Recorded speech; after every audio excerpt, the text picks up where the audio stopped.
Hey, Andrea. Hey, How are you? good.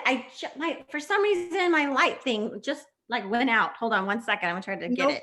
Oh, the light ring. Yeah, go for it. Sometimes it just takes a break. I don't know why.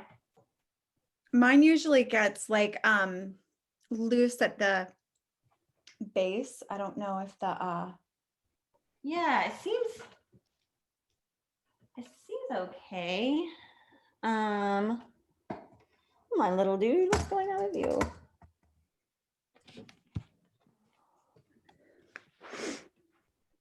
like I'm looking like my meme, I'm realizing. All bundled up over here. Let me see. It's been doing this more and more lately, where it just gets really hot at the base. Oh, yep. And then it shuts off. Yeah. Hot. Did it turn back on? For now. Now I can do good, good. I was just gonna say, I said we could let it cool off while we do a sound check. See if you can still hear me. I have to sometimes fix my headphones. I will get mine situated. I may have to call my husband in, which I sometimes have to do because it seems to like disconnect itself. Ah. Okay. We started taping for a show that we do at Chrono Rising. The first 2 episodes, I tried to make it like a Zoom where people could chat in, like so we could have like multiple people involved. And I very quickly realized I could not be the host, the moderator, and the technician at the same time. At the same time, why not?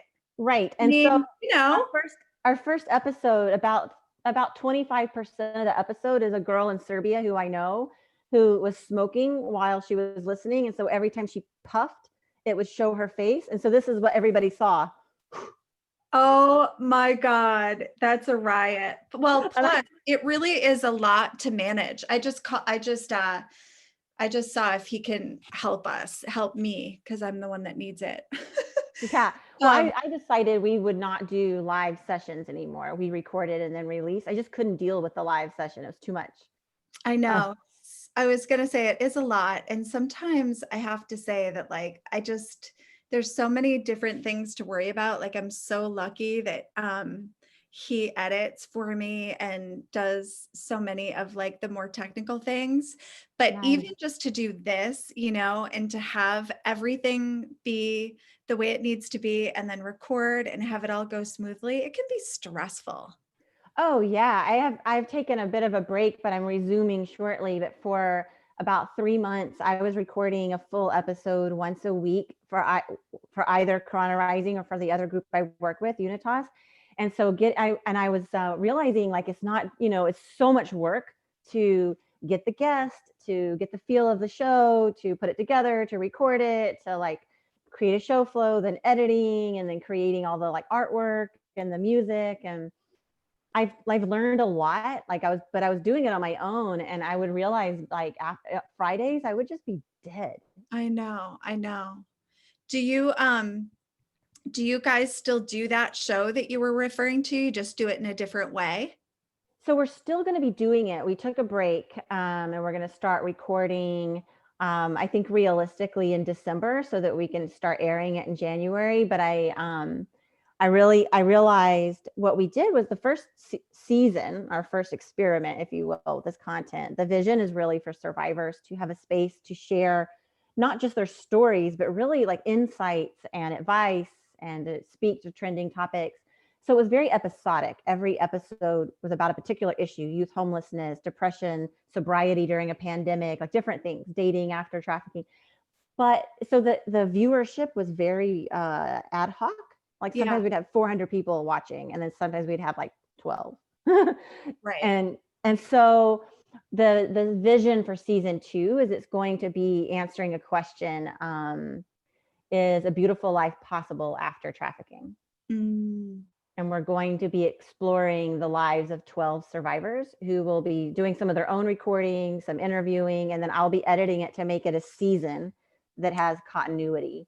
So it's Great. a lot more work up front, but I think that having it that way and being able to release it very consistently is going to be like a really good thing. Yeah. Well, and it's I think it takes a while to actually kind of get used to watching and observing and seeing like how people actually like consume content, and then like how much is too much and what are the storylines, right? Like you said too, that sometimes you'd have 4 people and sometimes you'd have 400, right? So like the actual stats that I always love, kind of I end up being like a metrics geek, because sometimes when I look at the back stats, they give me so many clues in terms of like what content is really like attracting people, right? And how to break that content down really to like help people kind of digest it more, because I've found like subtle nuances, like if the show goes over a certain point, we lose people's attention, or like things like that. So it's Oh all yeah. very, very interesting, but I love that you taught yourself, because I think that's where so much of the learning happens. And I think oh, here he is. Hey, Hi. so this Hi. is Andrea, and my thing isn't working again. So Andrea, this is Austin, Hi, Andrea. How are you? Hi. and I want to see if she's okay. But first of all, I don't know what keeps happening to mine. External headphones. Okay, and I hit it, but I didn't hear the shift. Andrea, can you just talk for a second? Yeah, sure. Yeah, let's go. Okay, Yeah, yeah. and she's good on her Yeah, end you sound too? really good. Okay, perfect. Oh, great. Yeah, I mean, whatever that I love soft it when thing it's my behind issue. you is absorbing a lot of echo, so it sounds great. Oh, excellent. Yeah, that's sort of that was actually the reason they're there. Well, good. Thank you. Yeah. Could you write that up so we could give it to every other guest? I appreciate that. You do have a little of that Skype robot noise, but or sorry, Zoom robot is that noise. because of the video? Yeah. Do you Well, want me to? it is and it isn't. You can leave it on. Okay. Okay. Nice to meet you, Andrea. Nice to meet you too. Hey, before you start, I'm plugged in. Yeah, thanks. I'm gonna get coffee shortly. Do you want one? Yeah, that would be awesome. All right. Thank you. I'm not, okay, I'm good. I'm just not hearing myself in the earphones, but I can hear her. Keep talking. Okay. Just muted her. Okay. MacBook. And it's fine. I mean, I can do it without hearing myself. Can you hear yourself now? Nope. No. Mm-mm. It's okay. Well, I was using the wrong microphone, so that's good. Okay. Let me turn up the volume. Yeah, well, I think it's okay now. Okay. Andrea, you say something for me? Okay, sure. Okay, Does this we're sound good. okay? Yes. Okay, good. So, yes, I say yes to the coffee. Thank you. So just before we start, tell me, how do you know Jenna? So Jenna is part of a network that I'm in. Actually back up. I met her so many years ago when she was working with MTV. Oh yeah. Yeah, it was a lot, and I can't remember who introduced us, but we talked about an episode and things just sort of like faded. It didn't go anywhere ultimately. And then we both joined a network that is a group of social change agents. We always laugh. It sounds like a cult, but it's basically like a group of activists, advocates on different issues and different topics, and artists and some political people, but we're all kind of relatively young. And we started over 10 years ago, and Jenna was one of the first members, as was I. So that network has kind of kept us bonded over all the years. And she's always had a real passion for the issue around trafficking. So we would, every year we would meet up with this group, we would talk about it. So that's how we know each other. Awesome. Okay, great. Well, I so enjoyed watching your interview. I think a couple weeks ago on Instagram, and I was just thrilled that you know, agreed to do this. And I don't Yeah, know if you'd cool. had a chance to like check out the podcast, but Yes.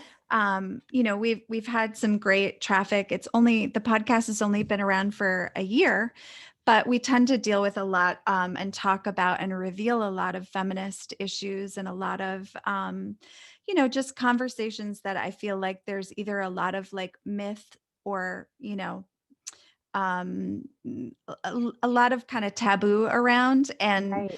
and really like revealing and hopefully, you know, the idea of course is that out there whoever's listening is exactly who's supposed to listen and needs to listen or hear it, and that, you know, we're helping people to have their own kind of revelations, but also activate people and get them interested in Right. topics. Yeah. Well, that's So wonderful. I'm excited to take part. I'm honored that you asked.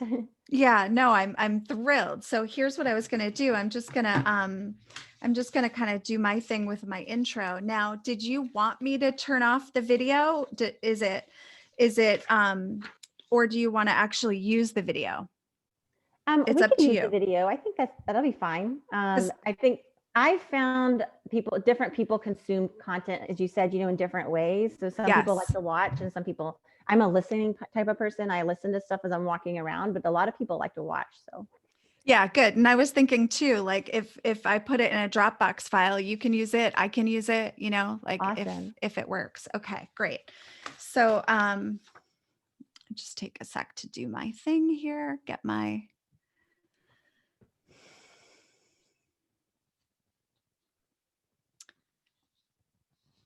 Welcome to another edition of the Revelation Project podcast. Today, I'm with guest Andrea Powell, who is the co founder of Karana Rising, a survivor led nonprofit that dares to support survivors of human trafficking and sexual exploitation for life. With her team, she offers survivors a chance to lead in their lives while healing from their past. She is also the director of survivor engagement at Unitas. Am I saying that right? Unitas. Unitas, and is the founder of Fair Girls, an organization offering safe housing to young women survivors of human trafficking. Andrea is an author and an artist. Her work has been featured in the Washington Post, New York Times, BBC, and NBC Think. She enjoys creating multimedia art and writing. Welcome, Andrea. Thank you. Thank you for having me. Now, tell me, did I say Karana Rising correctly? You did. And Karana actually means dear one in Latin. Oh, I love that. So, yeah, I actually, what I wanted to start with, what immediately kind of jumped out at me is when you described this portion that you guys dare to support survivors of human trafficking. And I wanted to get curious about that word dare. Absolutely. So I have worked with over 1,000 survivors of human trafficking and sexual exploitation in my career. I was 22 when I started this journey with my first nonprofit, Fair Girls. And what I saw over the years is that so many organizations, for often very legitimate reasons, they focus on a certain period of time, like the crisis period or that sort of initial exiting of the exploitation of the trafficking. And that makes good sense. But what I've learned is that survivors often come to the situation of being trafficked because they're vulnerable, because they don't have people, they don't have support.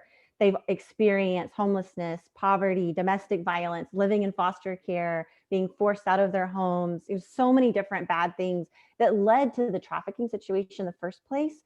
So to truly thrive after trafficking, it takes years of rebuilding, and it also takes having a lot of love around Yeah. you, because that feeling that love grow within yourself, seeing that love modeled by other people. And so at Karana Rising, we're really a sisterhood. And one thing that really stands out for me, and is I'm really happy about every day, is that my team members predominantly are young women who are my clients. many years ago, and now they're my colleagues. And we Mm. are building an organization that's meant to support survivors well after their exploitation. So certainly reaching those as they're exiting their exploitation, but staying there and connected for 2 years, 5 years, 10 years. And maybe it's not that everyday crisis work, but we're daring to show that it is possible to stay together, and to look at this as a labor of love. This isn't just direct services or advocacy or an issue. This is genuinely a family. I love that, because I do think that, you know, one way that we're starting to see so many shifts and changes in the world is in women supporting each other in this way, and these sisterhoods, you know, in all directions. I'm just seeing so much growth, but it's the community. You know, there's been, you know, we certainly talk about the patriarchy a lot on this particular show, but one of the things that the patriarchy celebrates is this idea of individual success, right? Right. But at the like, there's no like community. There's no, you know, unity kind of mindedness about that. And I think what that ends up doing is creating, you know, so much isolation and separation. And of course, there's a vicious cycle it perpetuates, which totally feeds into this. So, and I'm sure we'll get into that a little bit more, but I'm so curious too, what drew you to really working with survivors of human trafficking in the first place? Yeah, absolutely. And I wanted something that's going to be a little offbeat, and then I will answer your question. Yeah. But quite some time ago, I was with someone and he made a comment about a particular woman in his life being catty. And I think he knew the minute he said it that he was about to get a speech from me, as he looked immediately disappointed in himself. But what I tried to explain to him is that over history and our culture and US culture and Western culture, for women to express anger, to express frustration, was at our detriment. We are constantly analyzing, is that guy just said something gross to me? Can I say something back? Should I minimize myself? How am I going to get by? And so women have learned to express anger in more covert, safe ways, which looks very different from how a man can express his individuality or his anger or what he's going through. And so you often see that women in particular who've experienced exploitation or violence, they try to contain it. They try to find other ways to address the anger and the trauma. And that often results in self-sabotage and very unhealthy coping and bonding mechanisms like alcohol, substances, not trusting other people, not believing in yourself, and thus not taking opportunities. So that all kind of feeds into what has really made me want to work with survivors. My whole life, I have always been drawn to reaching that other girl in the classroom who everyone else either made fun of or who I could tell she was struggling.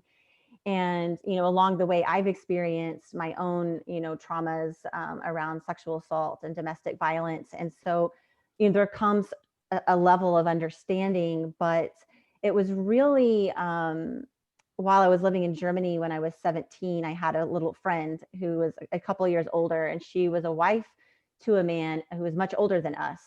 And for a while, I thought he was her grandfather, but then I figured out eventually it was her husband, and she had been sold by her parents to him as a debt payment. And she was struggling a lot with physical abuse by him and his other wives. And when she disappeared, we were planning for her to run away and come home with me to Texas, which this would not have been a successful immigration story. However, we were going to try it. And then she disappeared. And the police said to me in Germany, that just happens to girls like that. Yeah. And that, it was not just that my friend was missing, it was that statement. I wanted to see every young woman and girl treated as valued and loved, no matter what her background is, the color of her skin, her ethnicity, her socioeconomic background. It doesn't matter. No one deserves to be exploited, and no one can sign up to be a slave, which is what was happening to her. And so that happened when I was 17, and I just couldn't let it go. And I was really scared to start my first nonprofit. But a wise friend of mine said, even if you only help one person, that's one life that will be better for what you're trying to do. And I've met so many amazing survivors since then, and seen a community build around this conversation. We have a lot to do, but this is certainly something that more people are aware of and are starting to understand. And that really makes me happy. Yeah, well, I love what you're pointing to too in terms of like what initially activated you, right? And that activation really led to revealing your purpose in the world. And I love too what your friend said to you about, you know, if you only serve or help one person, right? It's like that equation again, back to kind of like how we look at success in this society or what types of dreams we pursue based on, you know, what we've been kind of told, you know, about what a successful woman looks like or what a successful job. And certainly we're not encouraged to go into the arts or nonprofits, right? But And I'm so crazy, I started 2 nonprofits.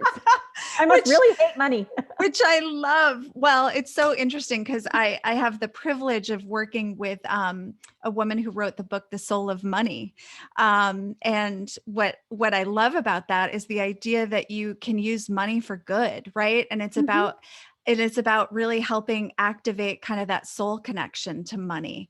But I loved that story so much, and I'm wondering, like, I know that you said you guys have your hands in so many different projects and right now, but I'm wondering, is there anything specific that you're working on right now that you want to kind of tell us about? Definitely. There's actually a couple of things, but the first thing I wanted to bring up, I don't know if you've seen this documentary, The Octopus Teacher. I love it. Literally, I just got the chills again because that story, I'm like, I think it's the top movie for me of like the last 5 years. I just loved it so much. Well, I just watched it and I had the strangest epiphany. I texted my therapist and she's like, "We're definitely going to be exploring this in your next session." But I realized that my octopus Mhm. that is teaching me is a young woman named Tiffany Simpson. Tiffany was 17 in 2012 when she was arrested for sex trafficking and aggravated assault of a child. What had actually happened is that her 34-year-old trafficker had beaten her, stabbed her, gotten her pregnant, drugged her, and then forced her to contact a little girl who was 13. And he then assaulted this little girl as well. So the police came and they arrested Tiffany. And all this time, I thought, you know, it's my job to help Tiffany get her record vacated, to get her out of prison. She's serving a 20-year sentence starting when she was 17 years old. The judge in her sentencing order actually said that's what you get for shacking up with a pimp. It's an abysmal case. So all along, I've been thinking it's my job to get her out. This is my service. This is what I do. I'm going to help free her. She sent me a letter in 2012 because she had seen an article in USA Today. Her dad sent it to her. He's also in prison for life. And so in her letter, she said, "I read your story. I'm curious, am I a victim of trafficking and not a prostitute?" Mm. And I stayed up all night handwriting statutes of the law and all kinds of there was no internet at the time for her in the jail. So I had to handwrite 30 pages. I did it. I did not sleep that night. And thus began our journey now 8 years later. And I think we're pretty close to starting to get her out. And when I was watching The Octopus Teacher, I realized this story, if this were a story, it would look like a story about racism, sexism, sex trafficking, abuse, violence against women, but it's actually a love story. Mm. This is actually a love story because I have learned in spending time with her how to truly open up with someone else and truly create a sisterhood. And I've never met her. I've never gotten to see her. And, you know, my mom writes her letters. My 6-year-old has written her letters. I mean, she's become part of family. When she gets out of jail, she's welcome to live with me. And so I wanted to share that because, one, I think people often miss the point that when you're working to change the world, you have to be very willing to let the world change you. Oh, I've been like cry, um, which is okay It because is. I'm It is. totally And moved by that. Yeah. I was going to say, I heard Glennon speaking this morning, and she was talking about actually the gentleman that would show up in front of the White House every day with a candle lit, and that every single night he would show up, and a reporter eventually, went to him and said, do you really think you're going to change the country by standing here with your candle? And his response was, no, I'm standing here with my candle to make sure that the world doesn't change me, or the country doesn't change me. But it reminds me of what you're talking about. It's like this idea of like, one would think that this work would make you hard, right. right? Would make you have to grow a crust around your heart that was just impenetrable in order to be with what you see and hear on a day-to-day basis. But what I'm hearing you say is that it's actually like allowing you to open even more, expand your heart and your love for others even more. Absolutely. And to understand, there's a lot of terminology in my field around disability, around like you should be on antidepressants, antipsychotic, you should, fix yourself, all of this language. But what if we were to look at it from the other perspective? I have this young woman who I've known for a long time, and she has multiple personality, and it's a result of an extreme trauma at a particular age. And so she reverts back to that age, she disassociates. Well, there's all this concern. I couldn't get her identity documents. We were going crazy trying to support this young lady for years because society would not accept how she is. And it finally dawned on me, she's not disabled. It was completely reasonable to leave her body and recreate herself with that level of an extreme trauma. It's society that's disabled, Yes. not her. And that has been sort of one of the opening in this, and also feeling like more comfortable saying, I'm here, answer here, we're here together, and we're together trying to make our lives better. But in order to do that, you have to have an open heart in this work. You can't get hard, because once you are hard, you're no longer going to be of service to anyone. Yeah, So Tiffany really pushed that envelope with me. I was scared. We have a change.org petition. It's free, tiffanysimpson.com. I was scared to tell her story. Obviously, she gave me permission. I've been working with her for a long time, but I was scared of being judged. And I told Tiffany that. I said, I'm a little scared, that people are going to judge you, and I don't want anything bad to happen. And she was like, I'm not scared, because if one person believes me, maybe that person is a cop, and the next time they see a girl like me on the street, instead of arresting her, they'll help her. Well, and there's so much here, right, in this conversation, because I immediately go to that part of the conversation, because I even marked it on my notebook. I was like, why in your form that you fill out for the podcast, I was thinking to myself, like, wow, the reason you wanted to be on this show, and you honored me by accepting my invitation, but we always ask that. You had said, because you want people out there you want this to reach other women who might wonder if they're too survivors of human trafficking. And your story about Tiffany, now it's making sense to me, because, and it's not that I'm not over here, sitting here knowing that of course women don't make the correlation, because they've been conditioned in a society that actually exploits them constantly. And so you don't have necessarily an understanding that you're not a prostitute, that you've actually been exploited and trafficked. Right. And people are conditioned to silo their experiences. For all of my career and my own personal life too, it's not like you're just going about your business and boom, you get trafficked, and then suddenly you're not trafficked. Like there's a continuum of trauma, and there's a continuum of healing as well. And to be able to understand and lean into your past can be part of your power. What's happened to me in my past is a big piece of how I'm able to support other survivors. And the same goes for everyone on my team. I also work with an organization called Unitas, and part of my mission there is to talk to parents about how to prevent trafficking in their kids' lives, how to identify risk factors, and that's scary. And I wrote this parent guide along with my team members at Unitas, and we did a podcast and a web show. And then, like right after it was all over, my little 9-year-old, she she was playing a video game called Roblox.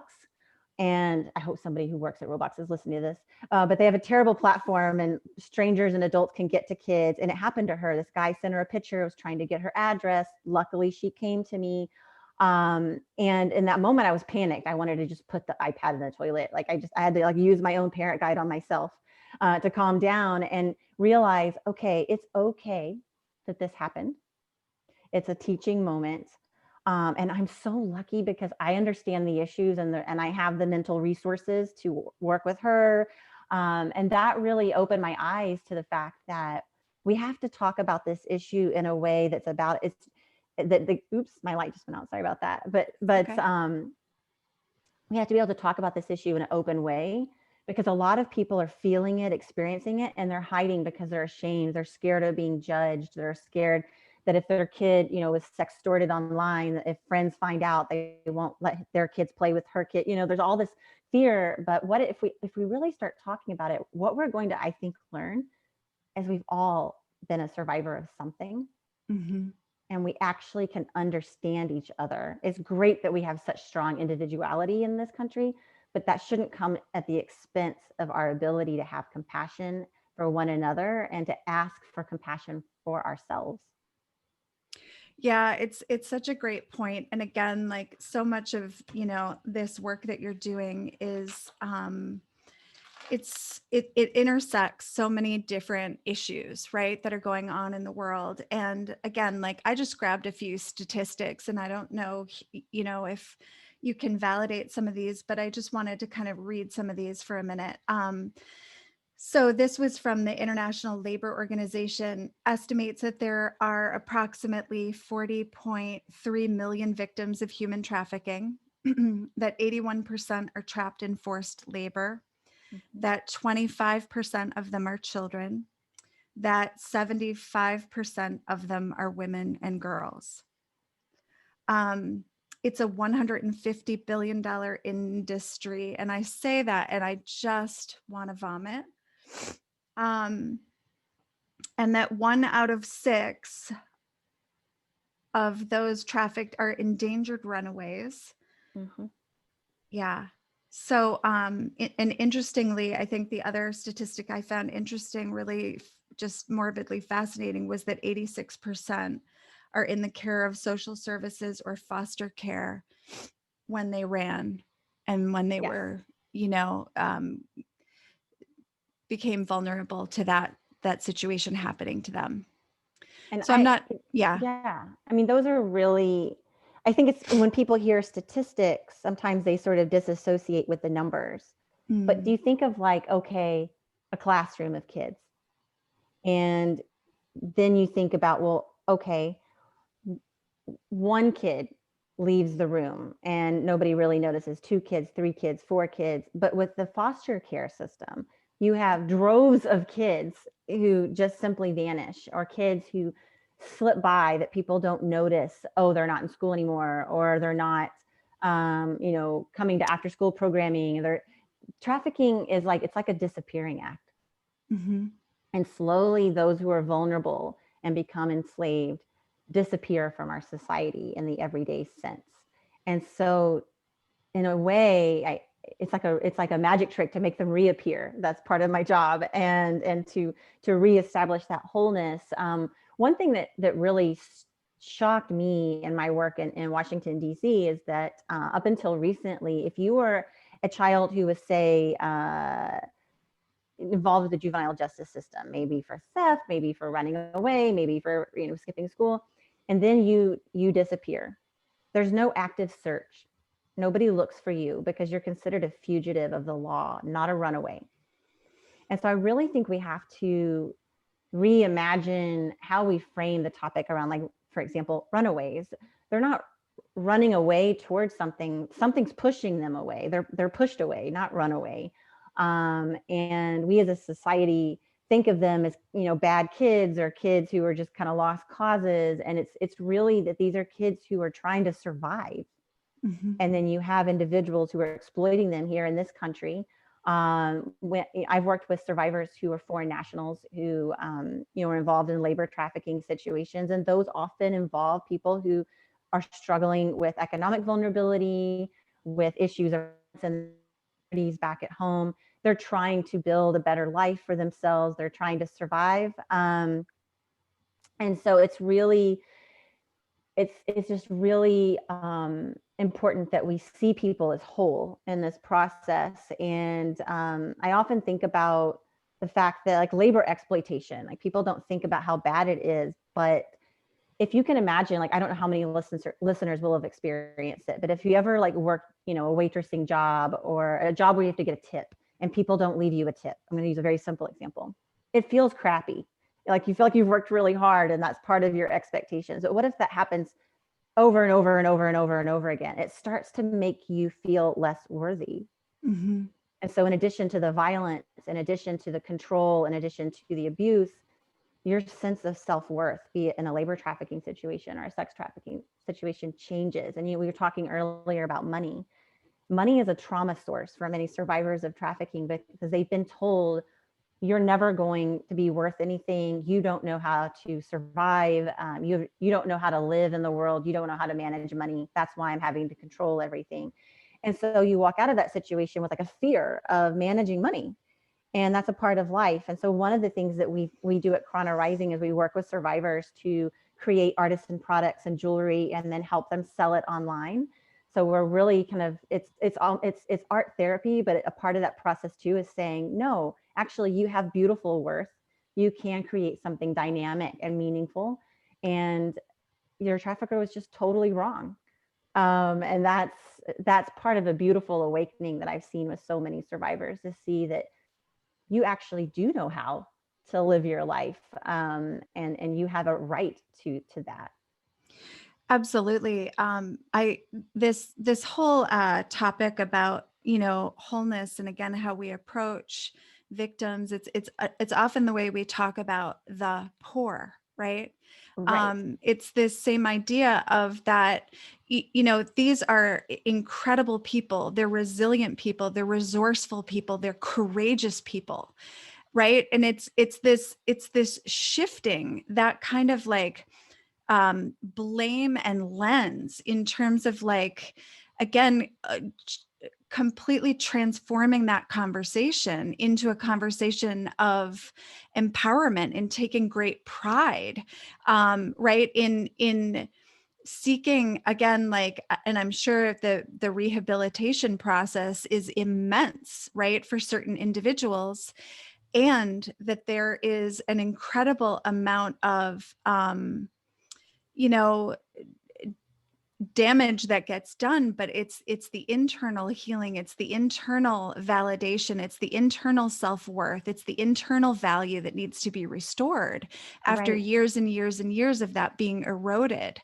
You know, and again, like, I'd love to zoom out for a minute here and look from the perspective again of this system, right? And these intersecting systems, because you know, again, we talked about money, so there's like the industry, the capitalism, the sexism, the racism, right? There's so much here in terms of the world and universe of isms in creating this incubation tank for these types of traumas to continue to be perpetuated across the world.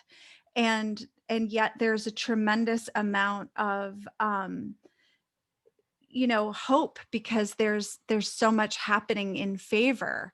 But what I want our listeners to really kind of tap into here is what you know, what can you tell us about just, like, the basics, like the 101, like what do we need to know to not only be informed, but that are often myths that may kind of create a lot of misinformation. So I'm not sure where you want to start, because I'm not formulating my question very well because this topic is like so big. Right. But Yeah.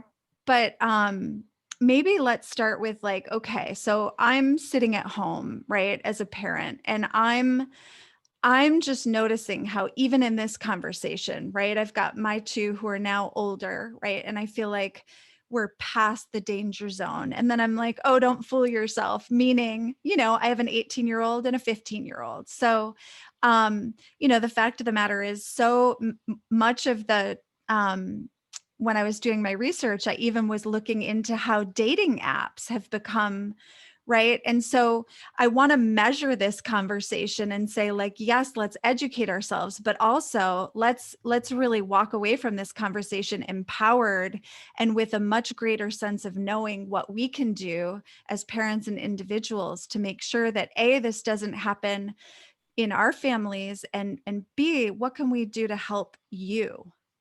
Right. No, so I'll start with this. Human trafficking at its core is about people who are willing to exploit someone else's vulnerabilities. Traffickers kind of have three strategies. They'll either say, I can be your boyfriend or girlfriend, like a romantic partner. I can be a family member. I can be a loved one. I can take care of you. That's a particularly effective lure for a kid in foster care. Or I can offer you a better life. I can help you become a singer. I can help you escape the war and the poverty in your country. I can, make sure that your children get to go to school. So it's preying upon people's dreams, right? Trafficking is made up of three elements: force, which would be like kidnapping or physical confinement; fraud, so that like promise, like I'm going to give you a better life or I'm going to love you; and coercion, like I'm going to hurt you or someone you love. So people often think that trafficking only happens to people over there, but 95% of the people I've served here in the United States are US citizens. The vast majority are young women and girls of color. So there is a strong link between structural racism, class, and poverty to who is vulnerable toward trafficking. And oftentimes traffickers come from similar backgrounds as their victims, which helps create trust. But also we have to ask the question about, how did that happen? How has a community sort of embraced exploitation as part of its narrative to survive? So there's a lot of deep questions there. People often think if you came into this country illegally, that you can't be a victim of trafficking. And so I often break it down. Smuggling is a crime against a border or a state. Trafficking is a crime against a person. So if you enter the country illegally, that does not mean that everyone gets to exploit you. You have rights, you have protection, you should be able to access and get help. Your immigration status does not have anything to do with whether or not you're a trafficking victim and whether you can get help. Another thing that people don't realize is that traffickers more and more use the internet to lure and exploit people. You can have a child, and I'm sorry to all the parents who are about to freak out when I say this, but your kid can be in the other room and playing a video game and be forced by a stranger to start taking sexual photos or videos. Those videos can then be sold to other people. And what that actually means is your child is being trafficked while in your house.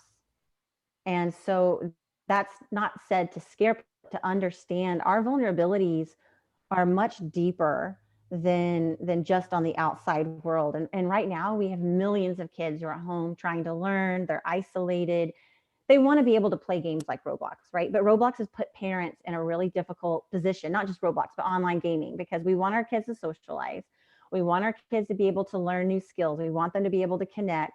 They can't do it in the real world as the way we would like for them to.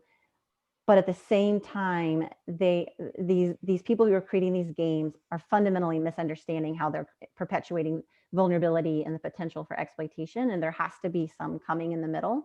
And part of that is parents having to talk with their kids, be they a 6-year-old on a game or a 16-year-old who's dating online. Something like 48% of 18 to 24-year-olds are dating online. I bet it's more. I bet some people just didn't cough up the information. Say that statistic again. 48% of 18 to 24-year-olds are dating online. Wow. It's like my brain didn't want to listen to that, but yes. That is real. And then there's nothing wrong with that. But one thing that we're trying to do at Unitas is we really want to talk to people at Hinge and Bumble and places like that to say, hey, look, could we work with you to train your team, but also to provide information to your users, your daters, to help them understand, well, what would be a scenario that might. Right. Like, what does it look like? What does it smell like? What does it sound like? Right. Like here's one. Here would be a way. I know this is how one particular trafficker used an online dating app. He pretended to be an interested person for a date. Then after several conversations, the girl really likes him. He says, I hate to tell you this, but I am seeing someone else and I decided to make that exclusive, but you're so beautiful. I also work with this talent agent. And if you're interested, I'd love to introduce you to him and see if you'd be interested in modeling. And so she's flattered, right? And then she eventually agrees to meet in person and boom, you're done. She doesn't know who that person is. She fell for the lure. She's not telling anyone about this situation. So she's gone. And there was just a case like this out of Dallas, Texas. So it's important, I think, that we come together with these companies, be it dating apps or games, to say, like, we're talking to our kids, but we need your help to reach people too, to reach your users too. And it doesn't mean we have to shut you down. It's not about trying to ruin your business model. In fact, it would be good business practice to show your users that you care about them, that you don't want them to be abused or exploited, and to tell them, okay, if something looks shady or something happens, you can report it to us. You can block that person, but you can also get like there's different things you can do to protect yourself. And here are some tips and strategies.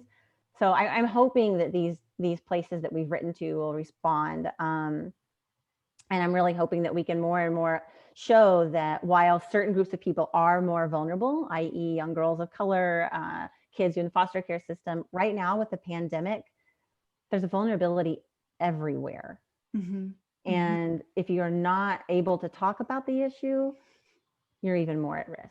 So that's why I think it's just so important, and why Unitas, we developed our parenting guides. And we worked with a lot of survivors to also develop materials to talk to kids in schools, which obviously is a frustrated scenario right now with all the schools mostly closed. But also to educate teachers and service providers and frontline responders.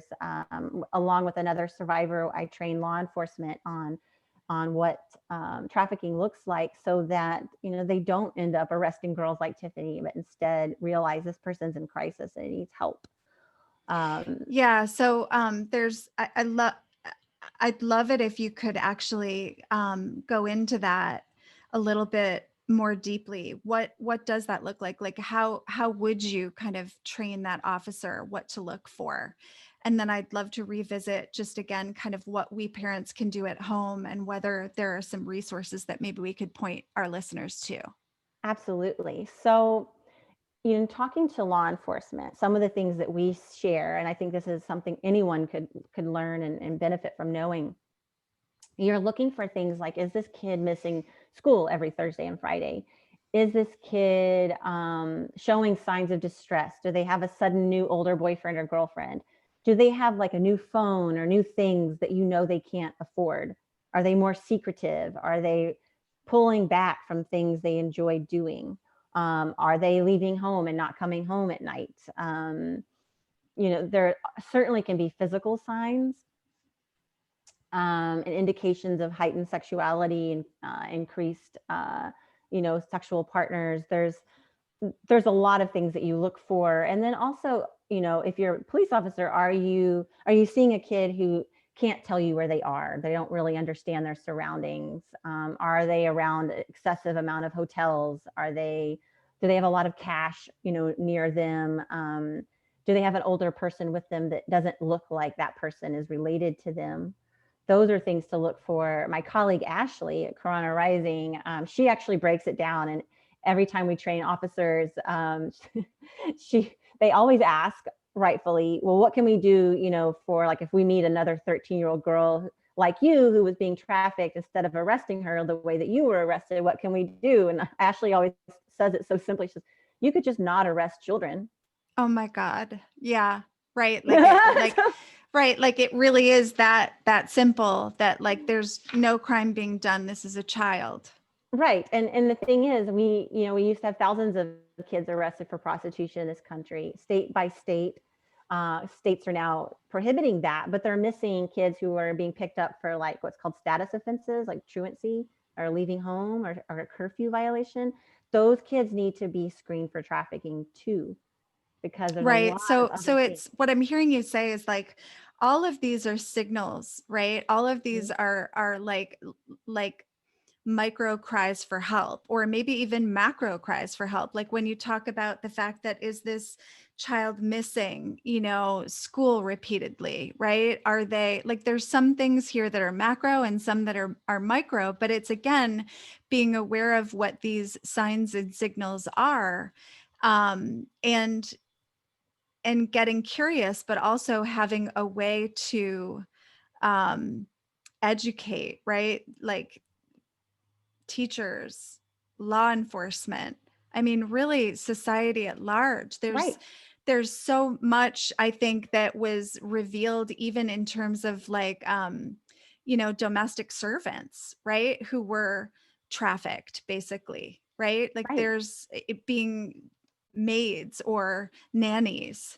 Right. And that exploitation often can be a slippery slope. You can have, a young woman, say from, Belarus or Mexico, they come here to be an au pair and they're getting paid a little less than they thought. Then their payment's late.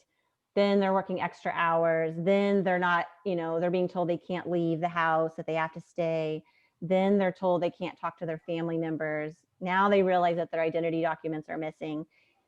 And it's like brick after brick after brick until they can't see their way out. And so it's important for us as society to be able to see in and see what's going on. And I think that's what's really critical, for parents or really anyone who's listening. At Unitas, we actually have a parent guide that has accompanying videos and documents. And so I will send you a link to that so that you can add that to your podcast and the show. And I really think it's important for people to understand that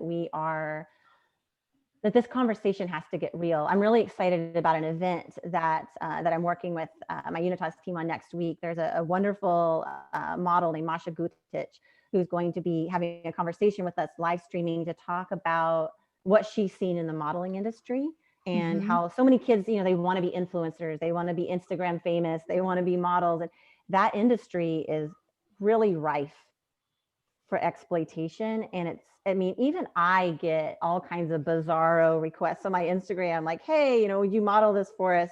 Insert skimpy bikini thing.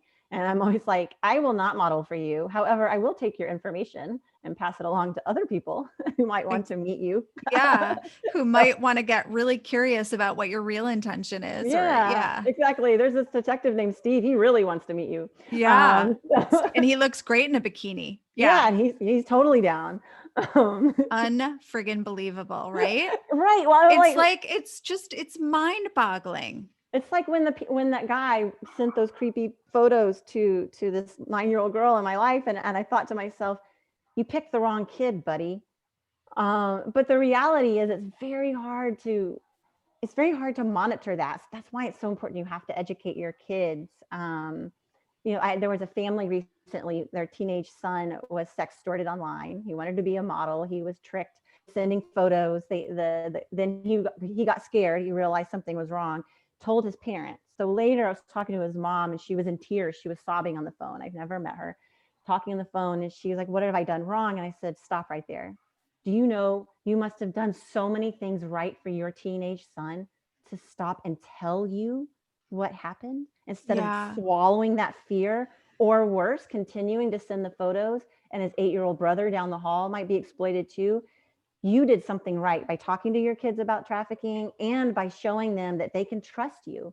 And being approachable, right? That they're not going to get in trouble. And you're bringing up something that I think is so important here, because one of the things that I'm really struggling with, and I'm sure I'm not the only parent, right, that's struggling with this, is like, I raise, like I said, I have a girl and a boy, and I really teach them sexual sovereignty on all levels. It's like, it's your body, right? It's all of the things. And right, it's that sacred, and there are predators, right? And it's about having that and conversation, because what we don't want to do, I think, and this is certainly something that I know to be true for my own self, is that, sex wasn't talked about at all, because it was like this, like, if we don't talk about it, we don't have to worry about it kind of mentality growing up. And that was a whole generation,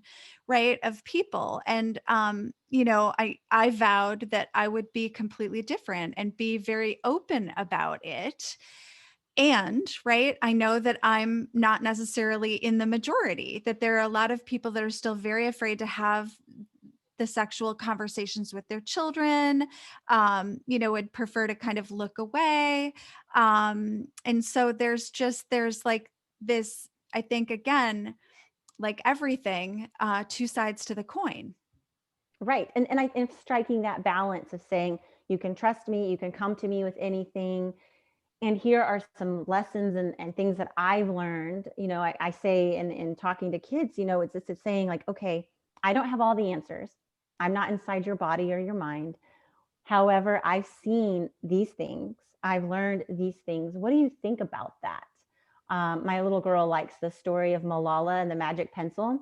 Mm-hmm. Malala at the end is like, I can change the world. It's very, it's an amazing story, both the young woman and the book itself. And so I asked my daughter the other night, I said, what was something that you could do tomorrow to change the world? And she was quiet for a minute, and she said, I saw a homeless man getting food out of the trash. I could make him a sandwich. Mm. And then the next day we were getting ready for work and school, and she says, how are we going to know what kind of sandwich he wants? And that I loved so much, because she wasn't looking at She other. kept thinking, She kept right. thinking about it, and she was thinking about his humanity, Mm-hmm. not just Yeah, he's like his poor, he's dignity. lonely, Like, what would you trafficked, like? this. More like, I would like to learn about you. And Yeah. so telling your kids, I would like to learn about your world, and I want to make sure that you know this information, because someday you're going to be out in the world. It might be tomorrow, it might be 2-3 years from now, but there will be something that doesn't feel right. Somebody will be doing something that doesn't feel right.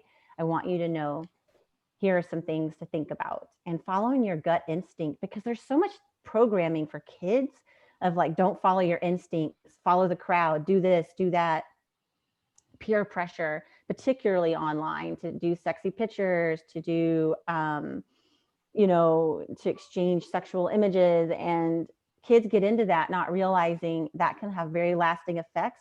But what I loved with this young boy and his parents back from a couple months ago is he kind of blew the whistle.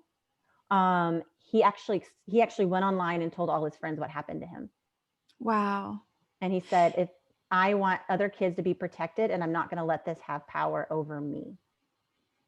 Well, and that there it is, right? Because shame is such a power tool in terms It of is. keeping, and when no one can use that against you, right? Right. When they just can't hold that power over you, and you instead alchemize it to, right? And use what has happened to educate and empower other people. Right. That's just amazing. It's beautiful. And I say this and it sounds glib, but I mean it. One thing that traffickers hate is empowered kids. Yeah. They are no fun to traffic. They want someone vulnerable, and that vulnerability doesn't mean you're bad or you're stupid or you're weak or that you should be ashamed. Everybody has vulnerabilities. Everybody has things that they're struggling with, or things in their past. Trafficking someone isn't just a trafficking victim. That's something that's happened to them. Who they are is someone who's resilient. If you've survived trafficking, i.e. slavery, you are one strong individual. So strong. And you've So got to strong. honor that, instead of like, I don't like all those images of like sad crying trafficked kids. I mean, that is a reality, but what I prefer to see is someone who is standing up and saying, yes, I've been through this. Yes, it hurts. And I'm still here. Mm-hmm. It did not steal me. And I work with so many survivors who feel like they're just coming to terms with what's happened to them and wanting to speak out. And it's been such a beautiful journey. Those who are listening can go on our Corona Rising website and look up a portion of our website in the Learn section called Survivors Share This. And our survivors talk about issues like becoming a mom, becoming an advocate, finding a job, dating after sex trafficking. And it's really like, it's funny, it's raw, it's real. And I love seeing these young women who were my clients when they were teenagers now using their past as a way to reach others, but also to heal themselves. It's really transformative. And I think kids need to see that we're all in this together.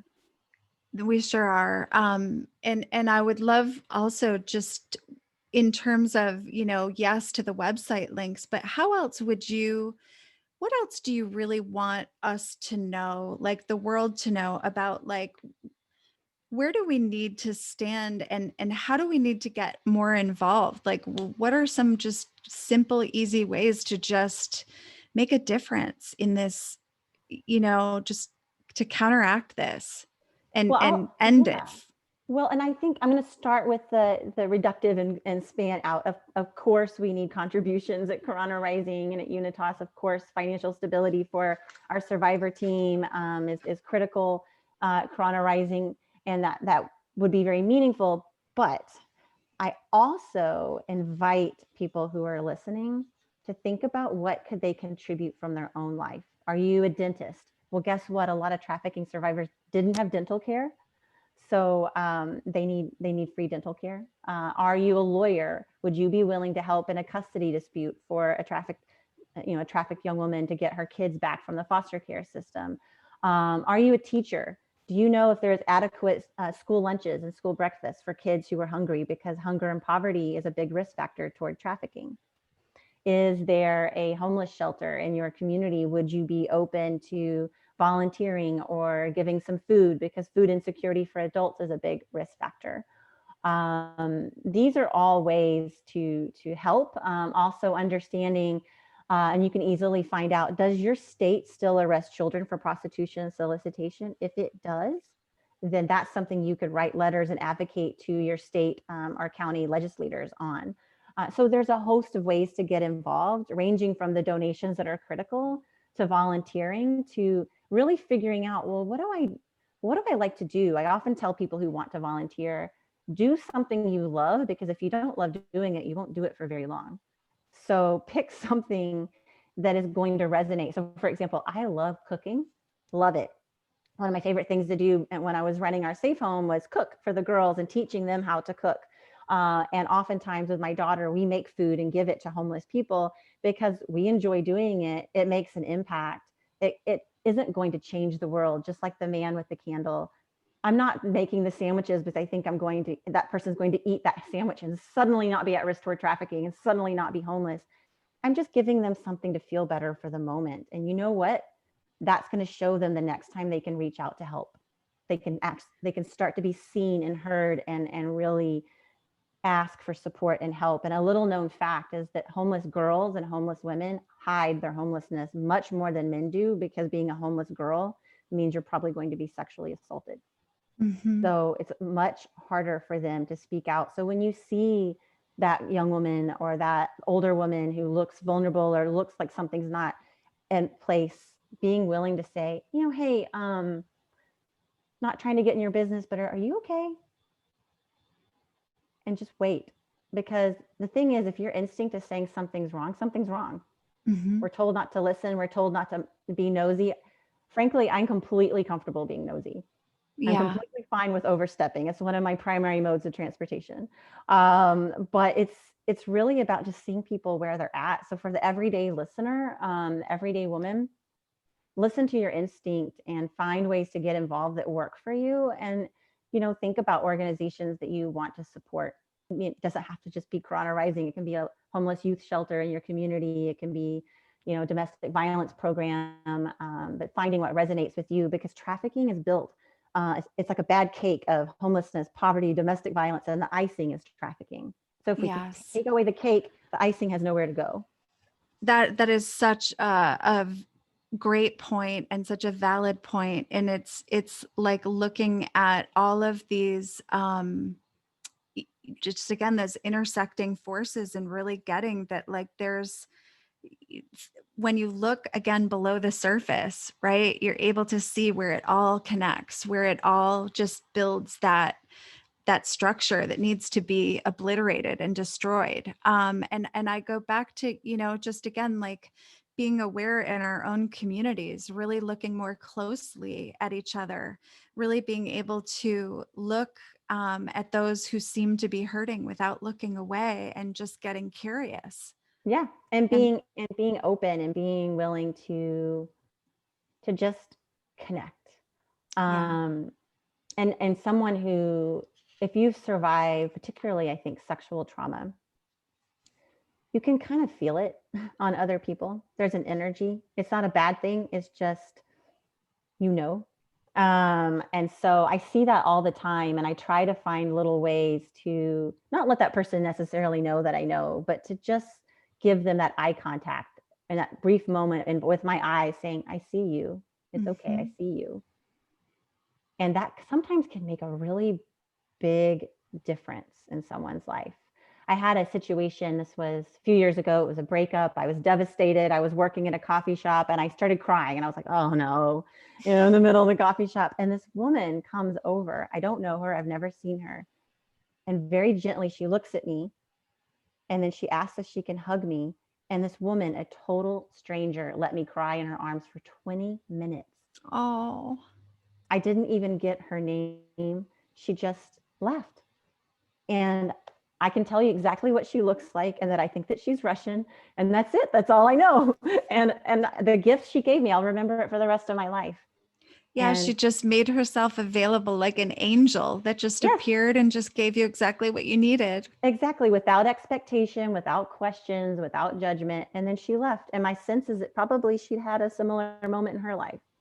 Yeah, I think sometimes too, the reason that we don't get involved of like becoming responsible or something, and it's also trusting that if we see something that is out of sorts, that feels off, that there's also like just trusting that you've been exposed to this moment for a reason and that you're a piece of this person's healing puzzle, Yeah. right? And just allowing yourself to get drawn in, not needing to look at the whole picture yet, right? Because we have this way of kind of projecting, Right. right? Well, But this solve it all kind of mentality. Like, I'm okay. I know better. I'm going to fix your problems. And that's actually a very patriarchal interpretation of help.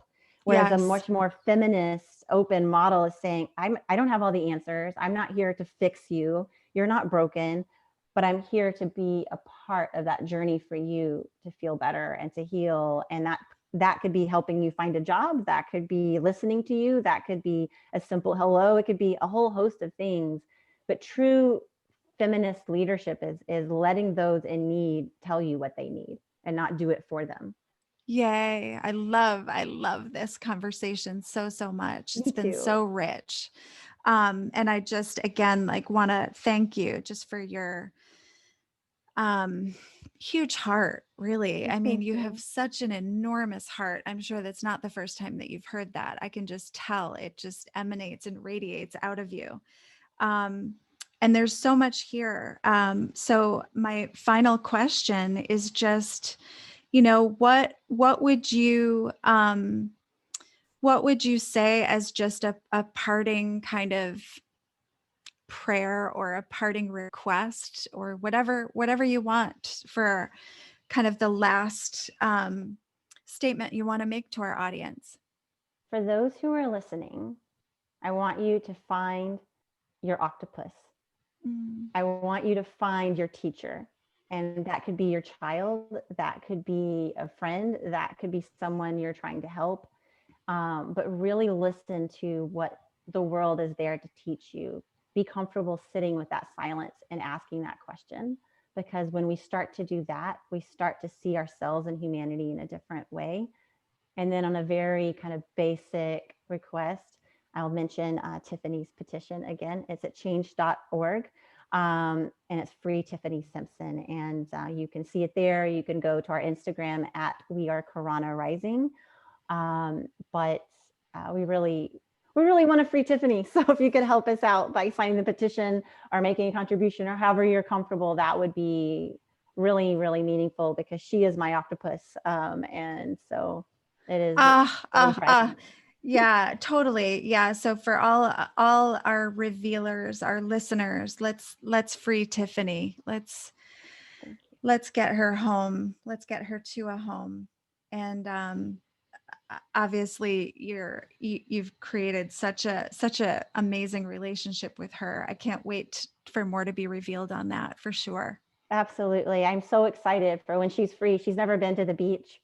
And I talked to her about the fact that I'm living on the beach right now. And the first thing that we're going to do when she gets out is I'm bringing her to the beach. I don't know what we're doing after that, but that's step one. Well, isn't that appropriate for octopus? You know, exactly. If we actually see an octopus when this happens, I think I might explode. I might actually explode. Oh gosh. And for those of you that have not watched the movie, obviously it's so beautiful. Then actually a very funny story, just a quick one, is that, the night that I was watching that story, my daughter had a situation actually where she texted me, and we have a code, and I won't say it out loud, but it just means like, come pick me up. And I did. But it was one of those moments where it's so interesting that we're having this conversation. I'm having this revelation in this moment, that I left, right? Went to pick her up from this situation that she wasn't comfortable in. Didn't ask questions because I have agreed not to, right? That, yes, we would talk about it the next day, but didn't that night, right? Just got her out of whatever the situation was. But went back to that movie. And I remember having this like warmth come back over my chest when I reconnected with the movie, because it was like there was some way that I just was so immersed in the whole movie. I just found it to be like absolutely beautiful. So I love that metaphor, that we all go and find our octopus teacher. So thank you again. This has been such an honor. Thank you, Monica. And we'll be sure to have you on the show again. And until then, more to be revealed. Well, maybe next time Tiffany can join. Yes, definitely. Okay, so I just ended our portion of the recording, but thank you. God, that was such a treat. Oh, well, thank you for having me. I knew it would be amazing. Jenna always, builds the best connections. And it just so happens I started, I'm actually starting to write a book about Tiffany, about the relationship. And I didn't plan to do it, but I was inspired by the octopus teacher. I had been approached by a filmmaker who had heard about the situation with her, was interested in creating something. And I said, I'm open to the idea for sure, but I need to tell this story myself first. Yeah. Because it's not just about trafficking. And it's not just like, we're talking about how, like, what's one of the things that's really struck me is my job has always been like helping, a young woman overcome leaving her pimp, freeing her mind, freeing her body from him. That is over for Tiffany. She's feeling no love for that guy. Thank goodness. But and then I was like, okay, well, the system has locked her up. The systems have failed her. Who's inside systems? People. And what were those people trying to do to her? They were trying to make her disappear. And so anything that's written about her, with her, for her, it has to be with the vision of helping her reappear on the outside, regardless of where she is on the inside. And really the only way to do that is to love her, because you can't make someone, I have to be able to see her and see each other. She had this attorney for a long time who was driving me crazy. He was a pro bono. He's supposed to be amazing, but he was never around. He never wrote her. About a month ago, I wrote him and I said, please contact her. I know you don't have news yet, but she's really desperate. She's not getting enough food because of COVID. Like it's really a bad situation. And he wrote back, I don't peddle in hope. Oh my God. And I was like, that is it. And so I contacted Fired. Oh, I was done. It was the breakup moment. And I was like, I can't break up with you, Tiffany does, but I will. And so I contacted the State Department, has an ambassador to combat trafficking. He's sort of like, he's the big cat, if you will, in my field, like super cat. And so for me to reach out to him was a little crazy, but he's a former prosecutor from Tennessee. And I just thought he might have ideas of what can I do? He calls me back, he's a very lovely man. And he says, do you remember that the last State Department ambassador's from Georgia, and Tiffany's from Georgia too? Huh. And she's a lawyer. Huh. And she has a private practice. Want her number? I'm like, yes. And so I called her, and it was 6:00 in the morning here in California. She immediately agreed to take Tiffany's case. She also immediately contacted the governor's wife, the first lady, and told her what was going on. And so we really are going to have traction. And I I was so excited. My poor boyfriend was still asleep at 6:00 in the morning. After I got the phone, I went running in the room, jumped on top of him while he was still asleep. I was like, wake up, wake up, wake up. I found Tiffany a lawyer. And he's like, okay. And so. But you know what, too? Like, I'm just sitting here thinking it is kind of like the tentacles, right? The octopus and the tentacles and the feeling and the, like, when you think about also that other metaphor, right? It's so true that there's all of these ways that we have to reach that, if that core of that intelligent, like thinking, feeling, spiritual, mind, body, spirit being, and like that tentacles that reach out into all those areas in the system and make, And it's exactly. And to think, like, when I was watching, I was thinking like how frustrated he was to see different threats against her and to really respect her. And that moment when he saw her playing, or he thinks that she was playing with a fish, and he was so like amazed by this. And then she came over and played with him. And it was like, I just keep getting full body chills it was because just so honestly, it beautiful. was so beautiful. And then it's like he tried so hard to see her for who she was. And I love this one scene because I was like, oh my God, that's me, where he can't take it anymore. And he goes and gets her a mussel and brings it to her so she can eat. And he knows that it probably isn't going to do much, but he does it anyway. And he's kind of embarrassed that he did it. Like, he's really trying to not intervene with nature, but he just like can't stand it anymore. And that's the moment where I think he realizes he loves her. And I know that moment because with Tiffany, we had this like 2 Christmases ago, there was a mouse in her cell, and she loved this stupid little mouse, and she talked about it. She wrote letters about it. Well, one day the mouse disappeared, and she couldn't stand it. It just broke her heart. And I reached out to this comic artist who does a lot of graphic work with Unitas. And I said, would you be willing to draw her a mouse? And he drew a picture of her with the mouse and like made a little Christmas scene out of it. And we sent it to her, and it really like helped her. And for me, that was the moment when I fed the mussel to her, like where I was like, I will go get you a mouse. Like, oh my, like I will do anything. I know. And it's so true. It's this push pull. I can just see how you would want to just do everything that you possibly can. And at the same time, right? Like, stand in that place of like whole, right? Like resourceful and whole, and right. Like, I care so much, and I want to help you. Right. I wanted to say, I don't know, do you have your like idea for your book? It's just interesting that you're mentioning it. I started to write it. The way that I typically write is I freeform my handwrite. And so I know I'll have to put together like, chapter list, and like I kind of get the vision. But at the same time, I'm free forming a lot of my thoughts right now around, like I said, like it would be easy in some ways to write this as like something to teach people about trafficking. And I can do that along the way with the story. But what this is really about is it's about like loving and letting the world change you, and about like Tiffany becoming tougher and stronger and standing up for herself. And she only, poor thing, only recently just learned about Jeffrey Epstein, and has really pissed her off. And I didn't even go there, and there was so much more I wanted to ask you. Yeah, well, Tiffany, when she discovered this, She wrote something that was so powerful. It's actually on our Survivors Share This page, but she wrote, I understand now why nobody believed me, because we have powerful men in office who are involved in trafficking. We have famous lawyers, we have judges, we have all of this crazy stuff.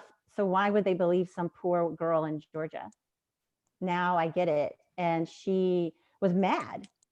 And so for Tiffany, she was having to become, and I've been watching her do this. I send her all these books. I told my therapist, like every time I talk to my therapist, I feel like I'm part listening and I'm part like a ferret, because I'm Yeah. taking everything she's teaching me and then I go give it to Tiffany. So cool. And it's, and so we have a very funny relationship in that way. And I've had to learn to really, ironically, because she's behind bars, I've had to learn to let my walls down.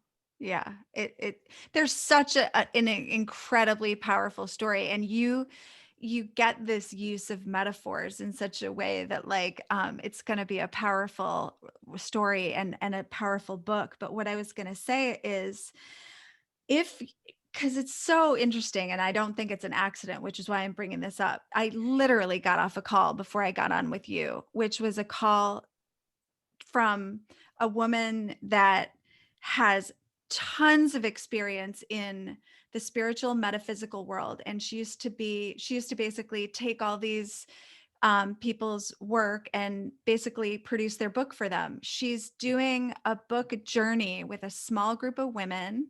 It's starting in January. Her name is Bryna Haynes. She's got, tons of, you know, a lot of experience and expertise, but she's like you and I, like she's not, she's more into quality. And one of the things that she's recognizing is that there are a lot of hybrid people out there that are helping people produce books, but she's like, they're crap. Like there's a way that you want to have the quality of the storytelling, but what you really want to do, and I actually marked this down, is like help these women who are getting their messages out really create a product they can teach from as well, like an educational product that's in the book, and that helps educate people on the subject that they're so passionate about. And of course, as you're telling me this in this story, I'm like, oh my God, it's got to be no accident, because she called me because she's like, so many people, and I'm writing a book as well, and so I'm probably going to do her program in January. Wow. But if you want to talk to her about it, I'll certainly I would love make a to. connection. Yeah, because she I says would love to. she has us writing, she does part of it as a group, like where she helps us with the structure, and then it's one-on-one coaching where she sends us all to like do our different chapters, and then we kind of come back. But the way that her program works is like you're done with the whole book in like 4 months. Wow. Yeah. Yeah. And I really, for me, it's like, I really want to see this story come to life for Tiffany, but I also think like it's about, I feel like there's so many Tiffany's out there. There's so many girls who were locked up in similar circumstances. And like one thing that struck me, I wanted to find pictures of Tiffany. I really, really wanted to find pictures of Tiffany. I cannot find any because there are not any. Her mother doesn't have any. Her dad's in jail. Her grandmother doesn't have any. Nobody has any. The schools won't talk to me. I have one picture of her. That's all I've got. And It's literally like she was invisible. right, exactly. And so it's like using this love that we have to help her and other girls like her be seen and to be believed. And that's like, I kept thinking about this picture situation. I was just like kind of banging my head against the table, like, I want a picture. And I was getting desperate and talking to the comic artist. I was like, maybe you just draw Tiffany. And he was like, are you going crazy? I was like, maybe, but I really need something because people aren't going to listen to me if they can't see her. And that's when I Well, realized you know I what? gotta use the words. I know, but I'm going to tell you one last story. I have a 3 o'clock. I would love to continue talking. I feel like I could talk to you forever.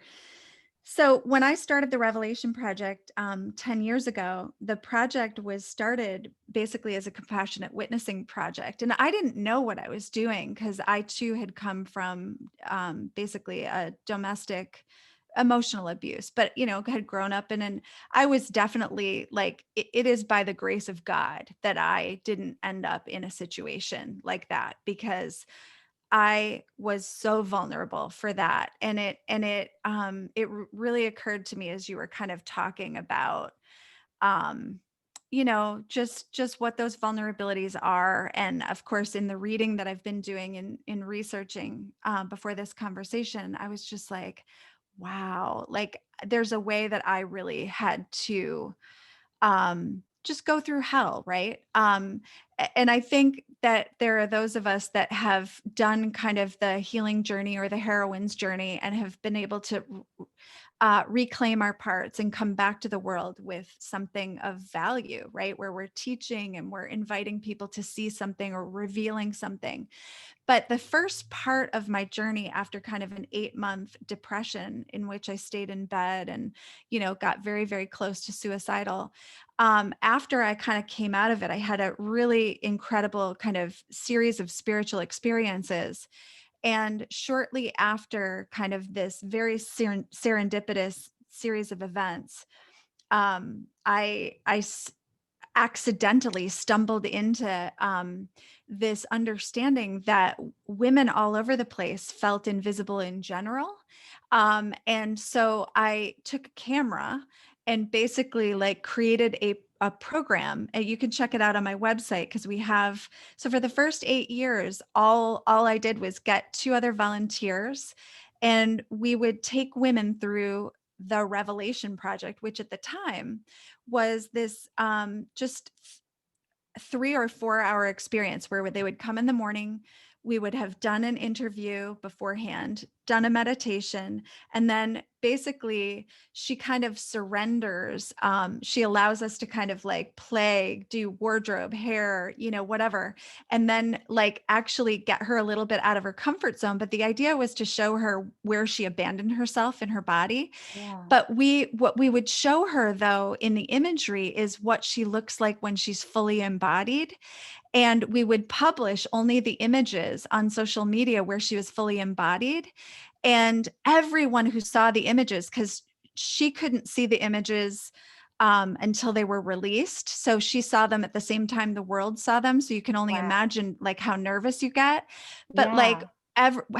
we created also this process of witnessing, like community witnessing, where people are just like, oh my God, like you look so radiant and you're so beautiful. And what we would teach women is like, if you feel beautiful, then call it beautiful, right? Right. Like if you see beauty right there in yourself, then you are beautiful in this moment. Like that's you, like no one can touch that, right? But Right. it was so powerful. And we did that with 102 women, took That is them through just that program. amazing. Yeah. That sounds so beautiful. I really love that. And, you know, we're thinking a lot at Corona Rising about creating some virtual programming with survivors, for survivors. And our focus is really that we are creating survivor content. So it's by I survivors love for that. survivors. And we're really inclusive of who wants to identify as a survivor. We don't ask questions. We don't encourage. Yeah, right. If you consider yourself a survivor, come on. Right. I mean, even, you know, there's a woman here in California who I won't reveal too much about her. I don't know what she'd want to share, but I could feel she was hiding that she was a survivor. She didn't want me to know. And I finally just said, it's okay. I know. I don't have to know any details, but you don't have to hide if you don't want to. She's like, how do you know? And I was like, because I can see when you're hiding and I can see when you're glowing. Yeah. And Yeah. that's what survivors do. I know. I Because know. it's because there's a part of you that's scared to fully glow, because that means that you're very visible. Yes. And if you've been traumatized, Invisible and vulnerable. Like yeah, it's that opposite way we mean vulnerable, where we feel like we're endangered, right? By right, shining. Oh, well, exactly. Well, this has yeah. been so wonderful. I know you have to run, and I do too. But let me I'll, know what else you need from me, and I would love yes. to speak with your friend Brianna. Yeah, Bryna. I never, I Bryna. always say like Bryna vagina. Like I always have to like do that to remember. Okay. But yeah, she's amazing. And I used to do that in the beginning. It took me a while to like just know, oh, it's Bryna. But I'll send you her info and I'll send you the original photographs of the project and you can kind of get I a would love sense of that. what that was. Yeah, I think I you'd would dig love it. that. All Thank right. you so much, Monica. I'll talk to you soon. Yeah. Okay. Ciao for now. Bye. Bye.